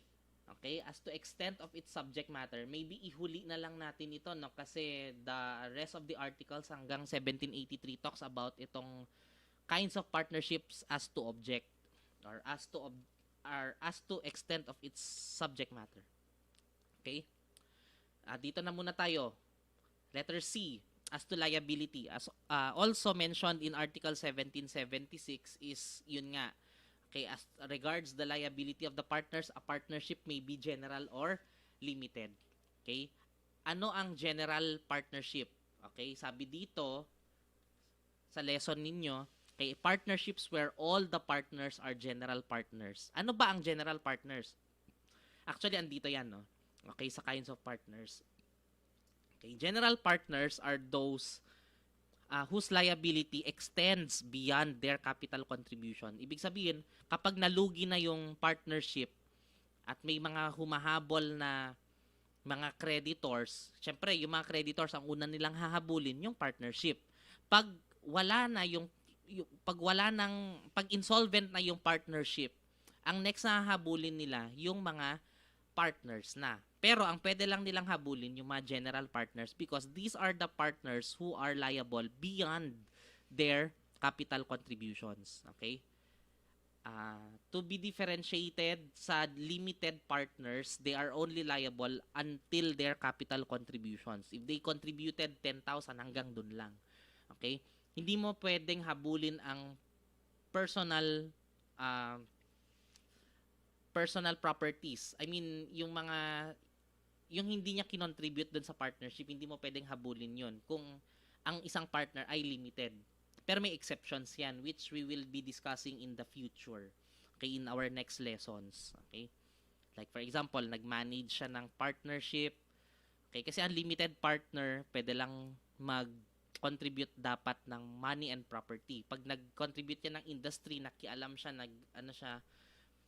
he participated in the management of the partnership, ayun, magiging liable na siya beyond yung kanyang capital contributions. Pero we will be discussing that deeper sa na lang. Kasi we have a separate lesson for limited partnerships. So, doon na lang natin pag-usapan yan. Okay? So,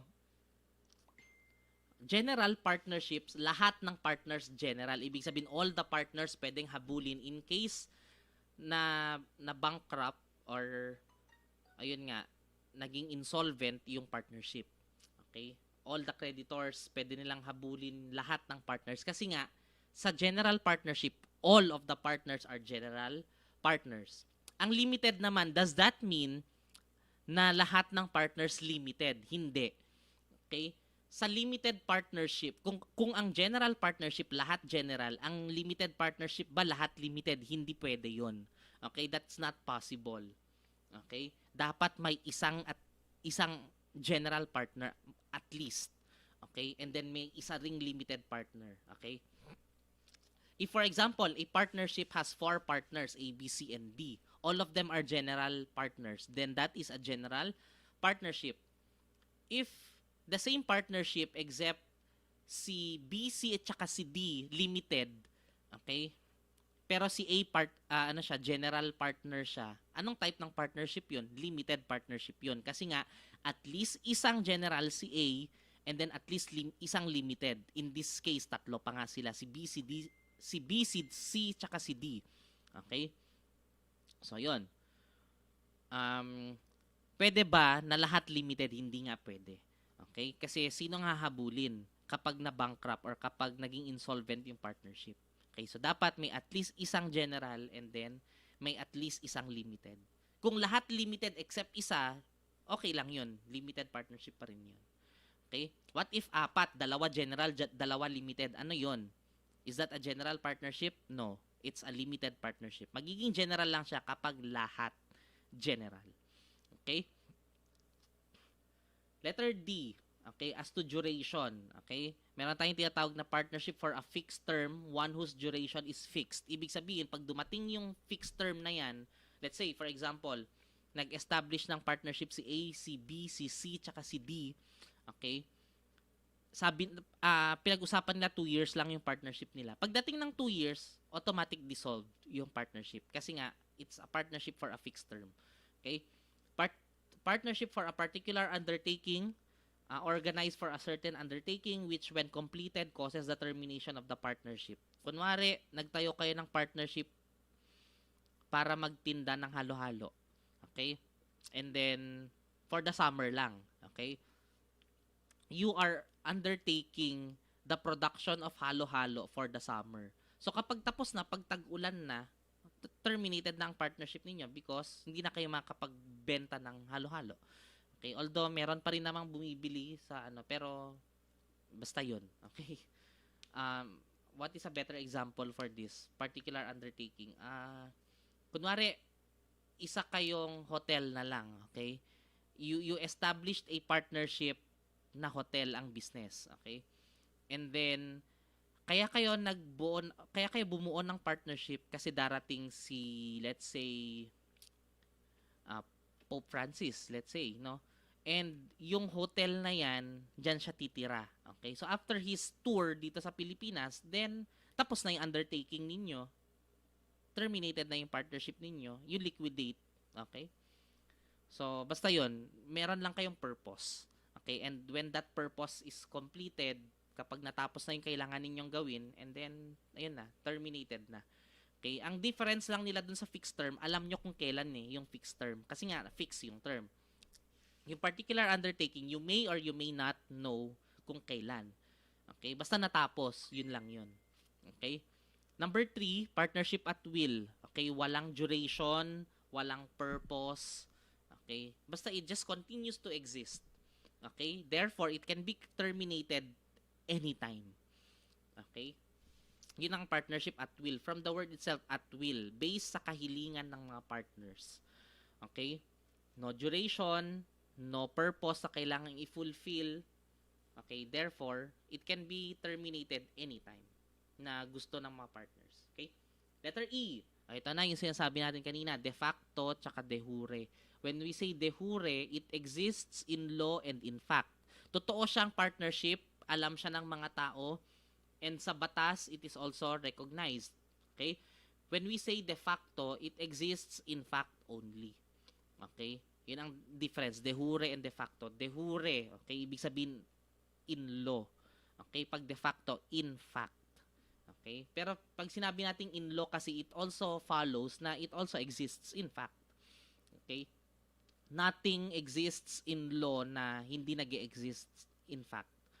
Okay, so when a thing exists in law, it also exists in fact. Okay? So, yun. Examples niyan, yung sinabi natin kanina, no, sa Article 1771, 72, and 73. Okay? Kapag nag-comply siya dun sa tatlo, it's de jure. Okay? Nag-comply siya sa lahat ng provisions ng batas. Okay? Yun, de jure siya. Okay? Pero kapag may na-violate siya, particularly Article 1772, okay, sumobra ka ng 3,000, pero hindi ka nag-public instrument, okay, valid pa rin. Okay, yun nga lang, de facto yung partnership mo. Pero hindi pwede yan sa Article 1771 and 1773, ha? Okay, kasi kapag yung immovable, hindi naka-public instrument, walang inventory, hindi signed ng partners, void. Walang partnership at all. Okay? Walang de facto. Okay? Talagang walang partnership. Okay?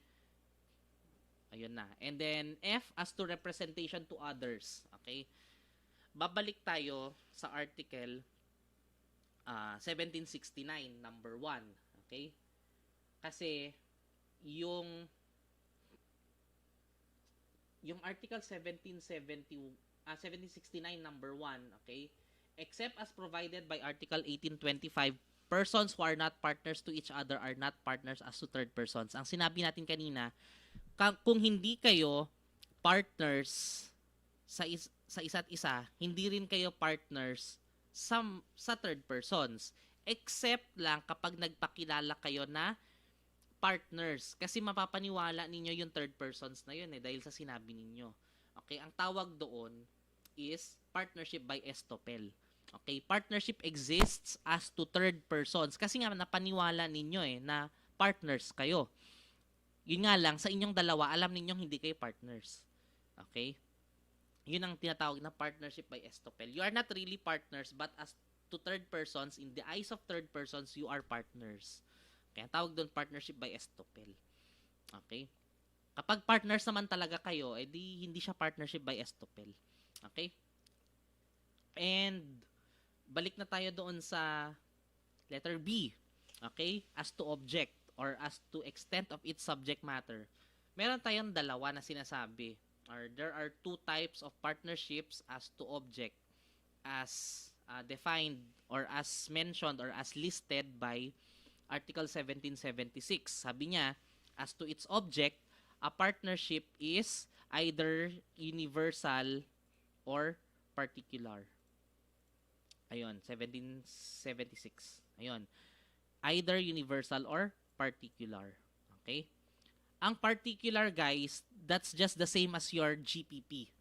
Okay, your General Professional Partnership. Parehas lang yan. Sabi niya dito, ayun, particular has for its object, determinate things, their use of the fruits, specific undertaking, exercise of profession or vocation. So, GPP itong mga to.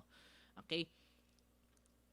Itong universal naman, okay, meron tayong tinatawag na UPPP tsaka UPP.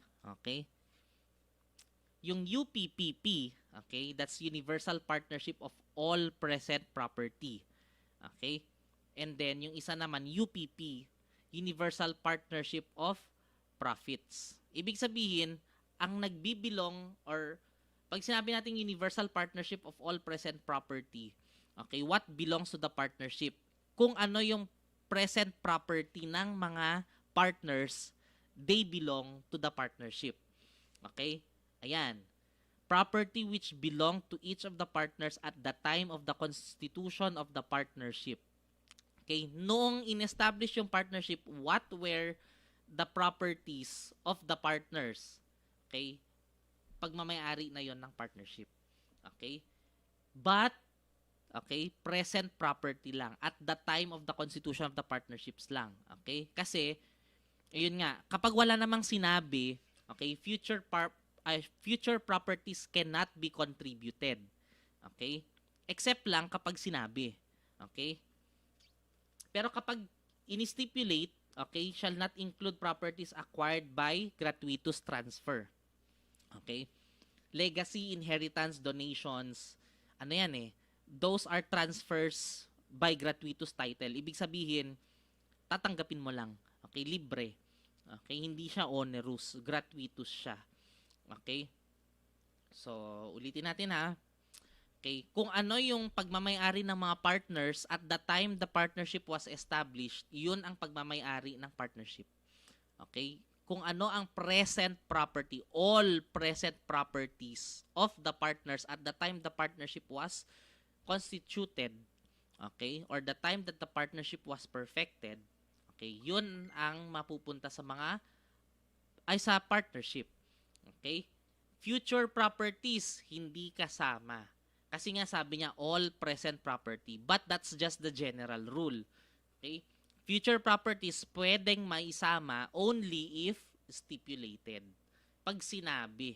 Pag walang sinabi, hindi kasama ang future properties. Pero kapag stipulated, hindi kasama yung mga mamanahin or denonate or na-receive via donation. Okay? Or in short, yung mga na-receive via gratuitous transfer. Okay? Pero profits therefrom are included. Okay, so let's make an example, no? May dalawang partners, A and B. Si A meron siyang lupa, okay? May bahay din siya na pwede nilang i-convert into an office maybe or yung place ng kanilang business, a store. Okay? And then yung isa naman, okay, meron ano yun? May maingay. Okay? Venus. Ha?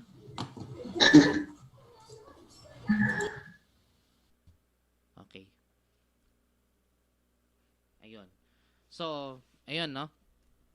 And then, yung isa naman, let's say, meron siyang delivery truck. Okay? So, kapag ngayon, MECQ, yung kanilang business, ide-deliver na lang nila, di ba? Kasi hindi pwede dine-in.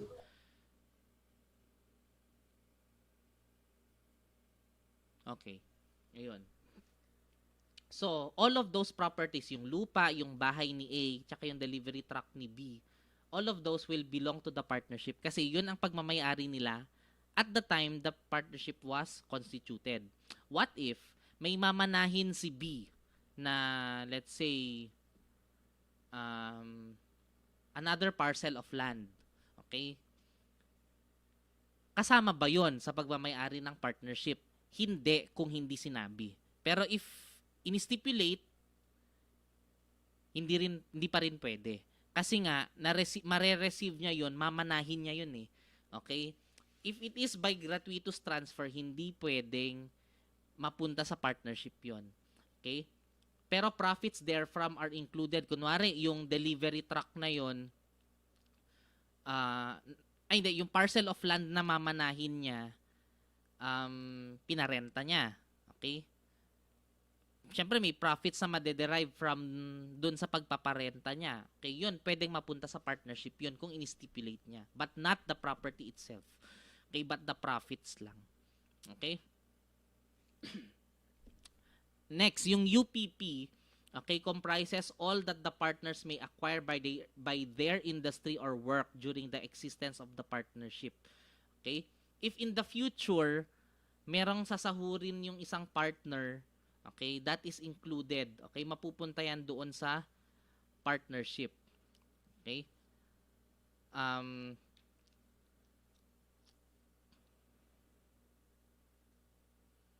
Ayun, yun ang ating UPPP tsaka UPP. Okay? Kapag silent, UPP siya. Okay? Hindi siya UPPP. Okay? So, ayun.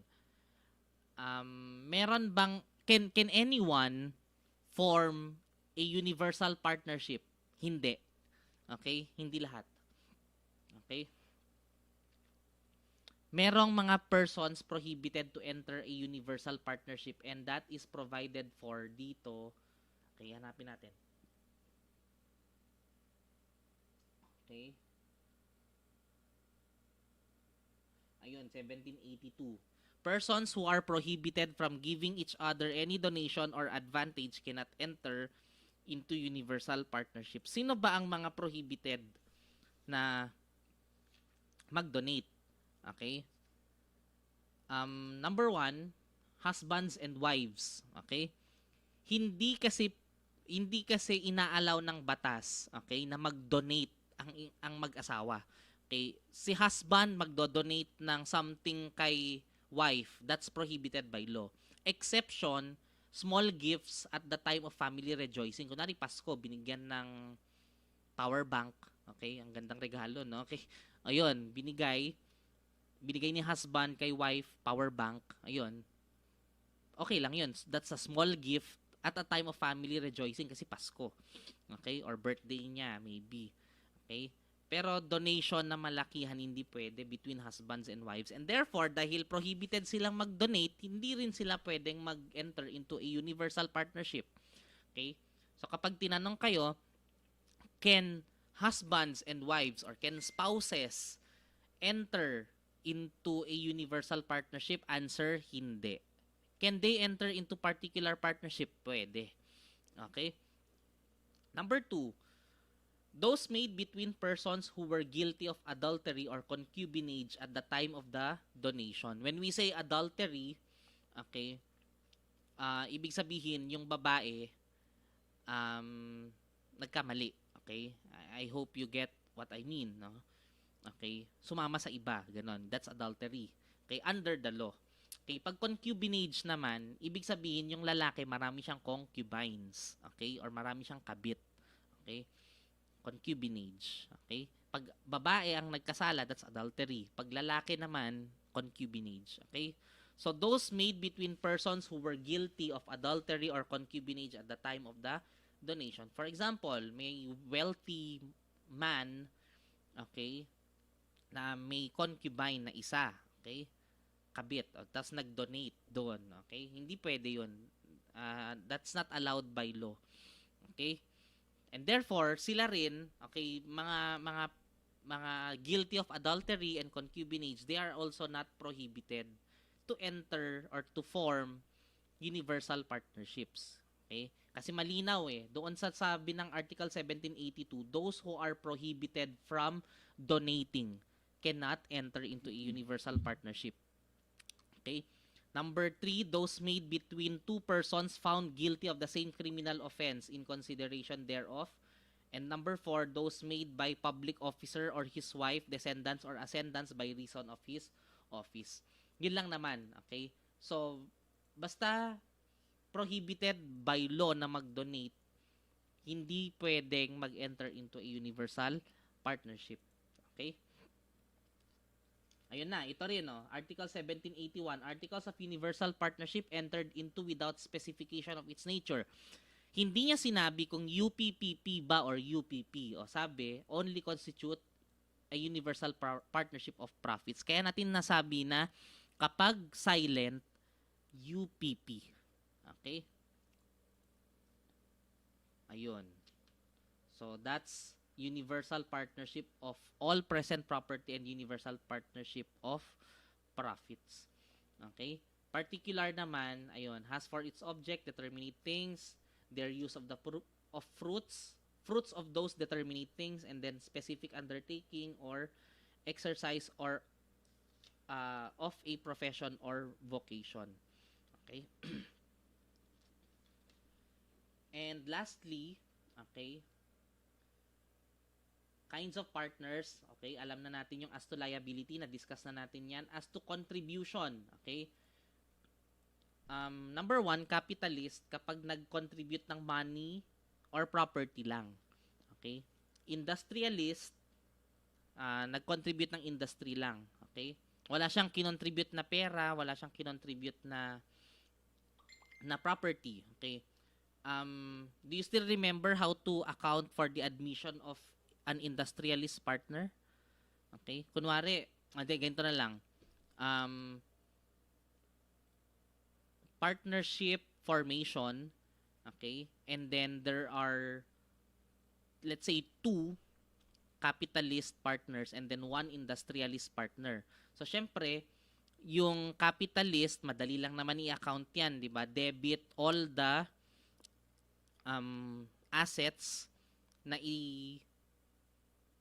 i-contribute niya. Okay? Let's say, for example, partner A, nag-contribute ng lupa amounting to 100,000. Okay? So, ano ang magiging journal entry nun? Debit land, 100,000. Credit, A capital, 100,000 pesos. What if merong mortgage? Okay? The effect of mortgage will be reduction of capital. Okay? So, if for example, si A, nag-contribute siya ng 100,000 na worth ng land, pero may naka-attach, may subject siya sa mortgage, which will be assumed by the partnership. Okay, na let's say 40,000 pesos, and ang capital lang ni A is 60,000. Bakit? Kasi debit land 100,000, credit mortgage payable 40,000, credit A capital 60. Okay? So ganon pag capitalist. Pero what if industrialist? Anong journal entry? Okay, I hope you still remember. Okay? Actually, there's no journal entry kasi memorandum entry lang kapag industrialist. Kasi nga, 0 ang capital ng isang industrialist partner at the beginning of the partnership. Kasi wala siyang kinontribute na money or property. Sabi nga natin, ang industry, hindi mo ma-measure yan in monetary amounts. Therefore, 0. Okay? 0 ang capital niya to start. Okay? Sa simula lang naman.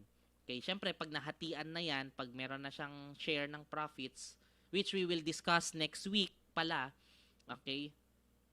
Ang industrialist partner ba, magkano ang share niya? O yan, mga pag-uusapan natin next week yan. Okay? Anyway, capitalist, journal entry ang Okay? pag industrialist memo entry lang kasi wala kang i-journalize eh. Wala naman siyang contribution eh. Okay? Industry lang. Okay? And number 3, pwede pala magsama, no? There are partners who contribute money, property, and industry. Okay? So, ang tanong, pwede ba ang limited partner maging capitalist industrialist? Pwede ba yon? Siyempre hindi. Sabi nga natin, generally, limited partners can only contribute money and property only. Okay? And therefore, capitalist lang sila. Hindi sila pwede maging industrialist partner. At lalong hindi rin sila pwede maging capitalist industrialist. Okay? I'm sure itong capitalist industrialist na ito, wala kayong na-encounter na ganyan noong noong basic accounting ninyo when noong ang lesson natin was accounting for partnerships. Hindi. Okay? Kasi yung rule niyan, paano ba makaka-receive ng profits or ng share ng profits ang capitalist industrialist? We will be discussing that next meeting. Okay? So, basta tandaan ninyo, capitalist, money, property, industrialist, industry lang. Pero pwede mag-combine. Ang tawag doon, capitalist industrialist. Okay? Kasi bakit natin siya hinihiwalay into those 3, okay, types of partners or kinds of partners as to contribution? Kasi based on their contributions, iba-iba rin ang mare-receive nilang portions of the profit. Iba rin ang profit sharing ng mga yan. Okay? Which i-discuss natin next week. Okay. And lastly, kinds of partners. Meron tayong managing partner, one who manages the affairs of the partnership. Okay, usually ito yung pinakamataas. Okay, if you're watching Suits, di ba? Okay,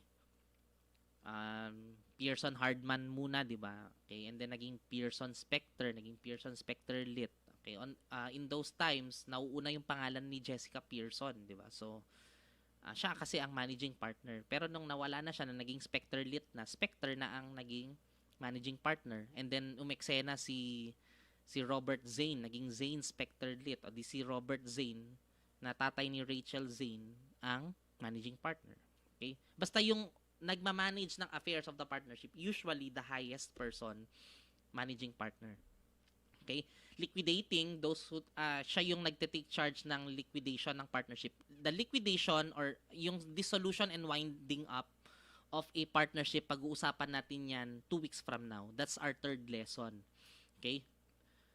Diyan natin mapag-uusapan itong liquidating na yan. Okay? Next, nominal partner. Partner by name. Okay? Nominal nga, di ba? Sabi natin, di ba, a partnership is a nominal contract kasi may pangalan siya. Nominate. Okay? Kasi nga may pangalan siya. Ganun din itong nominal. Okay? He's not actually a partner. Partner lang siya by name. Okay? Kasi, but he can be liable as such to third persons. Parang, estoppel. Okay? Next, ostensible. Okay? Known to the public as a partner because he allowed this name to be used as part of the partnership name. Okay? Then, secret. Okay? Partner talaga siya, kaya lang sikreto lang, hindi alam ng public. Okay? Pag silent naman, okay, actual partner pero hindi siya nagko-contribute. Hindi siya, parang naghuhulog lang siya ng kanyang capital contributions tapos wala na siyang pakialam. Sige, I am investing this amount. Okay, at the end of the year, give me my share. Ganun lang. Okay, that's a silent partner. Okay? Dormant naman, okay, pinagsamang secret and silent. Okay? Hindi na nga itong dormant na to, actual partner din yan.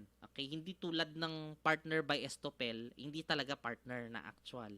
Pero itong dormant, pati itong secret tsaka silent, they are really partners. They are actual partners. Yun nga lang, pag sinabi mong dormant, hindi siya nagpa-participate, hindi pa alam ng public. Okay? Silent na nga, secret pa. Okay? Yun yung dormant. Okay? So, yun lang naman. We're done for tonight. Pwede nyo nang sagutan yung ating first set of prelim assessments. Okay? Itong week 1, participation and case studies. These are different components. Itong participation yan, that's 20%, ayan no, yung category niya. Okay? And then the other one, sa case study naman. Okay? Yung quiz, next week tayo magki-quiz.